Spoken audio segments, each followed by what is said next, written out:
রাসুল বাত্তালি দুক্কানু শয়তান, অলস মস্তিষ্ক শয়তানের আড্ডা। অলস যদি কেউ থাকে এটারে টেনে বেঁধে কাজে নামাবে, পারা যাবে? আলহামদুলিল্লাহ লক্ষ্মীপুরে এরকম অলস ছেলে পেলে নাই।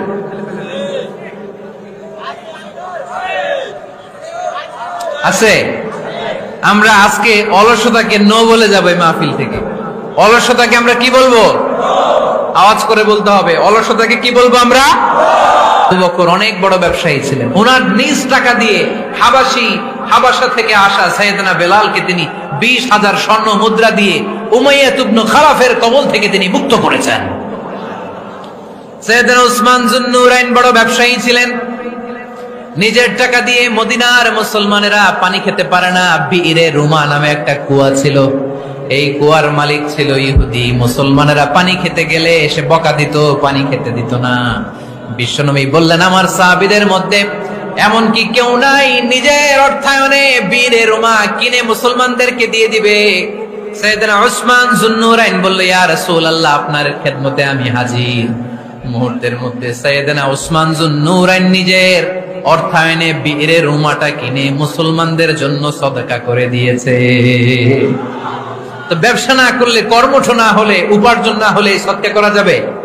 চিল্লায় বলেন, করা যাবে? সুনানে তিরমিজির বর্ণনা, বিষ্ণু ঈসা ইসলাম মক্কা থেকে যত সাহাবারা হিজরত করে মদিনায় এসেছে, মদিনাতে কোন না কোন সাহাবার সাথে বিশ্বনবী ভ্রাতৃত্বের বন্ধনে আবদ্ধ করে দিয়েছে। সুবহানাল্লাহ পড়েন।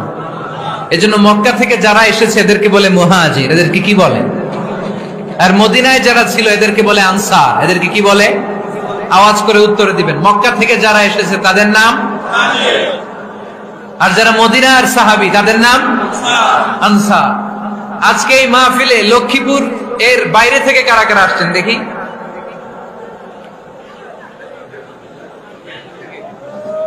মাশাআল্লাহ, মাশাআল্লাহ, অনেক আসছে। আল্লাহ ভাইদেরকে তুমি কবুল করো, হাত নামান। এই যে লক্ষ্মীপুরের বাইরে থেকে যে ভাইরা আসছে তারা লক্ষ্মীপুরের মেহমান, ঠিক কিনা? মক্কা থেকে হিজরত করে যে সমস্ত সাহাবারা এসেছিল তারা ছিল মদিনার মেহমান। বিশ্বনবী এক এক মক্কার সাহাবীকে মদিনার এক এক সাহাবীর সাথে ভ্রাতৃত্বের বন্ধনে আবদ্ধ করে দিলেন। আব্দুর রহমান ইবনে আউফ রাদিয়াল্লাহু তাআলা আনহু, ওনার সাথে ভ্রাতৃত্বের বন্ধনে যে সাহাবীকে বিশ্বনবী আবদ্ধ করে দিলেন ওনার নাম হচ্ছে সাআদ ইবনে রাবিয়া। কি নাম? মদিনার অনেক বড় ব্যবসায়ী। বিশ্বনবী বললেন, ও আব্দুর রহমান ইবনে আউফ, সম্পদ ছেড়ে দিয়ে, পরিবার ছেড়ে দিয়ে, স্থাবর অস্থাবর সব ছেড়ে দিয়ে আল্লাহ রাসূলের ভালোবাসায় মক্কা থেকে মদিনায় এসেছো। মদিনায় তোমার চিন্তা নাই, সাদ ইবনে রবিকে আমি তোমার ভাই বানিয়ে দিলাম।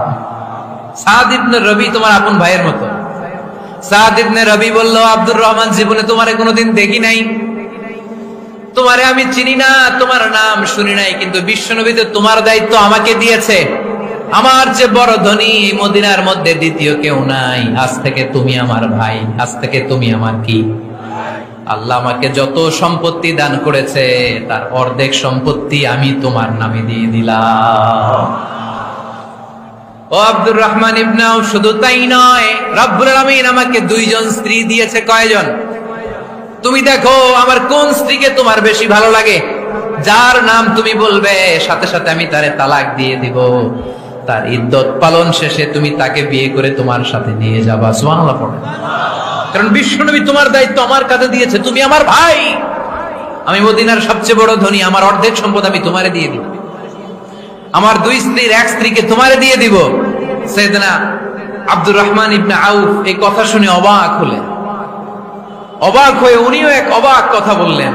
উনি বললেন, লা হাজাতা লি ফি ইয়া আখি, ও আমার প্রাণের ভাই, তোমার কথা শুনে আমার হৃদয়টা ভরে গিয়েছে, কিন্তু তোমার সম্পদেরও দরকার আমার নাই, তোমার স্ত্রীরও দরকার আমার নাই। বারাকাল্লাহু ফি মালিক ওয়া লি আহলিক, আল্লাহ তোমার মালেও বরকত দেখ, তোমার সম্পদেও বরকত দেখ। তুমি শুধু একটু কষ্ট করবা। কি কষ্ট? দুল্লানি আলা সুক, show me the way to the market. তুমি মদিনায় কোনো মার্কেট আছে কিনা, শপিং মল আছে কিনা, ব্যবসা প্রতিষ্ঠান আছে কিনা আমারে দেখায় দাও। সুবহানাল্লাহ পড়ে। আমরা হইলে কি করতাম? লক্ষ্মীপুরে যারা আসছে এদের একজনকে যদি বলা হয়, ভাই আপনি এখন থেকে লক্ষ্মীপুরের ভাই, আমার অর্ধেক সম্পদ আপনারে দিয়ে দেব, কি করবে? পায়ের উপর পা তুলে খাবে আর বলবে কি আনন্দ আকাশে বাতাসে, ঠিক কিনা? এরপর যদি বলি ভাই আমার দুই বউ যেটারে সুন্দর লাগে বলেন তালাক দিয়ে দেই, নিয়ে যান, কি বলবে? কি আনন্দ, আকাশের বাতাস। আল্লাহ রাসূলের সাহাবী আব্দুর রহমান ইবনে আউফ বললেন, লা হাজাতা লি ফি, আমার দরকার নেই, দুল্লানি আলা সুক, just show me the way to market, এখানে মার্কেট কই আছে দেখায় দাও। অবাক হয়ে গেলেন সাদ বিন রাবি, বললেন, ও আব্দুর রহমান ইবনে আউফ, ঠিক আছে তুমি যদি নিতে না চাও তোমারে আমি জোর জবরদস্তি করব না। শুনে রাখো, মদিনাতে ইহুদিদের কয়নুকার একটা বাজার আছে। এই কথা বলার সাথে সাথে আব্দুর রহমান ইবনে আউফ চলে গেলেন। এর পরের দিন অল্প কিছু পনির আর ঘি দিয়ে ব্যবসা শুরু করলেন। পনির আর ঘিয়ের ব্যবসা করতে করতে করতে করতে ব্যবসায় তিনি এত লাভ করলেন, উনি বললেন, আমি যদি কখনো মদিনার বালুর মধ্যে হাত দিতাম ওই বালুটারও সোনা বানায় দিত কে? দুল্লানি আলা সুক। লক্ষ্মীপুরের কর্মঠ যুবক ভাইরা, এই আব্দুর রহমান ইবনে আউফ আমাদের প্রেরণা। উনি অন্যের ঘাড়ে পাড়া দিয়ে খেতে চায় নাই, আরেকজনের উপর ডিপেন্ডেন্ট বা নির্ভরশীল হতে চায় নাই। তিনি স্বাবলম্বী হওয়ার শিক্ষা, লেসন কিয়ামত পর্যন্ত গোটা বিশ্বের যুবকদের জন্য রেখে গিয়েছে। চিল্লায় বলো ঠিক কিনা? দুল্লানি আলা সুক, show me the way to market. Market কোথায় দেখাও। পনির আর ঘি নিয়ে ব্যবসা করতে করতে কয়েক মাসের ব্যবধানে ইতিহাস সাক্ষী সাইয়েদনা আব্দুর রহমান ইবনে আউফ মদিনার বিশাল বড় বিজনেস ম্যাগনেটে পরিণত হয়ে গেলেন। চিল্লায় পড়েন আল্লাহু আকবার। এজন্য ব্যবসার ভিতরে বরকত ঢুকিয়ে দিয়েছে কে? বিষ্ণু বললেন, আত-তাজিরা সাদুকাল আমিন মা'আন নাবিয়্যিন ওয়াস সিদ্দীকিন ওয়াশ শুহাদা'i ওয়াস সালিহিন। আমানতদার ব্যবসায়ী তারা সাধারণ কোনো মানুষ নয়, কিয়ামতের দিন নবীদের সাথে হাসর হয়ে যাবে। আপনারা যারা ব্যবসা করেন, এটা সাধারণ বিষয় নয়। বিষ্ণু সাল্লাল্লাহু আলাইহি ওয়াসাল্লাম নিজেও ব্যবসায়ী ছিলেন। ওনার জীবনের প্রথমে তিনি খাদিজা রাদিয়াল্লাহু তাআলা আনহার ব্যবসার স্টাফ হয়ে কাজ শুরু করেছেন, এরপর নিজে ব্যবসা শুরু করেছেন। এরপরে খাদিজাতুল কুবরা রাদিয়াল্লাহু তাআলা আনহা সব সম্পত্তি বিয়ের পরে বিশ্বনবীর পায়ের সামনে ঢেলে দিয়েছেন। বললেন, ইয়া রাসূলুল্লাহ, এই সম্পদ আমি আপনাকে দিয়ে দিলাম, আপনি ইচ্ছামতো দিনের প্রয়োজনে খরচ করেন। সুবহানাল্লাহ পড়েন। এজন্য বিষ্ণু ইসলাম আমাদের জন্য উপমা, আব্দুর রহমান ইবনে আউফ আমাদের জন্য উপমা। যারা ব্যবসা করেন তারা বিষ্ণু ইসলামের সুন্নাহ পালন করছেন। আত-তাজির আস-সাদুক আল-আমিন। বিষ্ণুই বললেন, সত্যবাদী আমানতদার ব্যবসায়ী, যে ব্যবসা করতে যে মিথ্যা কথা বলে না। অনেক ব্যবসায়ীরা আছে পণ্য চালানোর জন্য মিথ্যা কথা বলে আর কসম কাটে, আছে না নাই? আহা, এমনটা করা যাবে? সকালবেলা স্ত্রীরে বলে, এই গরুগুলা বিক্রি করবো, তুই একটা দাম কত কমো? স্ত্রীরে শিখাই দিচ্ছে, এই গরুর দাম তুই 40,000। তো বউ বলে, ঠিক আছে, দাম কইলাম 40,000। তো এরপরে বাজারে যখন গরু বিক্রি করতে যায়, একজন যখন বলে যে ভাই এটা 30,000 টাকা দিয়ে কিনবো, ভাই আল্লাহর কসম সকালে একজন 40,000 দাম কইছে, আমি দেই নাই। আছে না নাই? কৌশল করে। বউরে শিখাইছে সকালে, তুই দাম কর 40,000। তো বাজারে যে সকালে একজন দাম করছে, দাম করে কইছে 40,000 দেই নাই, আপনারা 30,000 কেমনে দেই? এরকম ডাকাইতে আছে না নাই? আলহামদুলিল্লাহ, লক্ষ্মীপুরে এরকম লোকজন নাই।